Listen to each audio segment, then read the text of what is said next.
ఇవాళ పొద్దున్న నుండి మేడ్చల్ నియోజకవర్గంలో పర్యటన చేస్తా ఉన్నాం.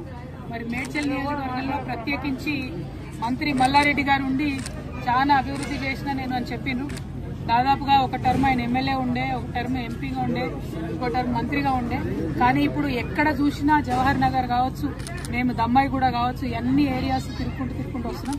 ఎక్కడ చూసినా మౌలికమైనటువంటి వసతులు, తాగునీరు కానీ, రోడ్లు కానీ, స్కూళ్లు కానీ, హాస్పిటల్ కానీ ప్రతి ఒక్కదానికి ప్రజలు ఇబ్బంది పడుతున్నటువంటి పరిస్థితి. అన్నిటికన్నా దారుణం ఏంటంటే ఇంత పెద్ద మేడ్చల్, మొత్తం ఇండియాలోనే అతిపెద్ద ఎమ్మెల్యే కాన్స్టిట్యున్సీ అని చెప్పుకునే మేడ్చల్లో, హైదరాబాద్కి కూతవేటి దూరంలో ఉన్న మేడ్చల్లో ప్రభుత్వ జూనియర్ కళాశాల కావచ్చు, ప్రభుత్వ డిగ్రీ కళాశాల కావచ్చు తక్కువనే.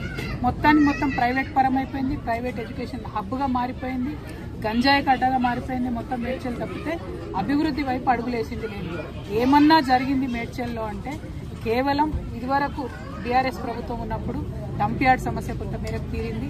ఇప్పుడు కాంగ్రెస్ వచ్చినాక అది డబుల్ త్రిబుల్ అయింది, 2-3 గుంటలు అయిపోయినాయి. అదేవిధంగా అంతకుముందు కొన్ని పెన్షన్స్ వచ్చినాయి, ఆ పెన్షన్స్ ఇప్పుడు పెరగలేదు. అంతకు మించి మేడ్చల్లో నేను పూలమ్మినా, నేను పాలమ్మినా అని చెప్పే మల్లారెడ్డి గారు పూలమ్మడం, పాలమ్మడంతో పాటు అనేక ఎకరాల భూమిని కబ్జా పెట్టిండ్రు. 2 రోడ్డు విస్తరణ ఏదైతే జరగాలో జరగకుండా అడ్డుపడతా ఉన్నారు. వారి కాలేజీలు, వారి యూనివర్సిటీలు తప్పితే ప్రజలేం బాగుపడ్డారని చూస్తే మాత్రం దారుణమైన పరిస్థితి. ఎందుకంటే గవర్నమెంట్ కట్టించిన డబుల్ బెడ్రూమ్ దగ్గరికి పోయాల్సిన మేము పొద్దున 4000 మంది ఉన్నారు. 4000 మందికి 2-3 బస్సులు కూడా లేని పరిస్థితి. మరి మినిస్టర్గా ఉండి, లేబర్ మినిస్టర్గా ఉండి కనీసం మానవ హక్కుల కోసం ఆలోచించాల్సింది, అది చేయలేదు. ఇప్పుడు జవహర్ నగర్ మొత్తం ఏరియా అంతా చూస్తున్నాం. అందరితో కూడా 58, 59 జీవో కింద పైసలు కట్టించుకున్న రిజిస్ట్రేషన్. ఎందుకోసం కాలేదు రిజిస్ట్రేషన్? ఎందుకైతే లేవు?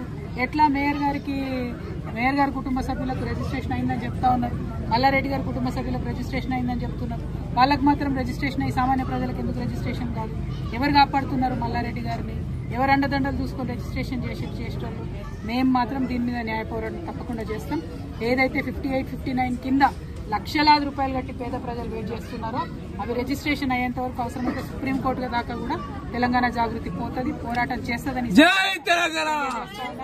అదేవిధంగా ఏదైతే ఆ డంపింగ్ యార్డ్ పరిస్థితి అలా చూస్తూ ఉంటే ఎంత దారుణంగా ఉందంటే, ఆ రోడ్లు ఇష్టం వచ్చినట్టు ఖరాబ్ చేసుకుంటూ 100ల సంఖ్యలో లారీలు రావడం, కనీసం ఎవరినైనా గుద్దితే కూడా లెక్క లేకుండా రోడ్డు పక్కన పడేసిపోవడం, అవన్నీ కూడా మీ దృష్టిలో కూడా ఉన్నాయి.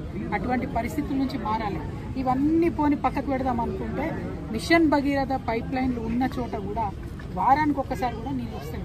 మరి ఏంది ఇది? మున్సిపాలిటీ వాళ్ళు మంచినీళ్ళ ట్యాక్స్ కట్టించుకోండి అంటే కూడా కట్టించుకోకుండా రిజిస్ట్రేషన్ చేయలేదని చెప్తున్నారు. ఏంది ఇది? ఇంత సమన్వయం లేకుండా ఎట్లుంటారు? ఖచ్చితంగా మల్లారెడ్డి గారు శ్రద్ధ పెట్టాలి, ఈటల రాజేందర్ గారు శ్రద్ధ పెట్టాలి.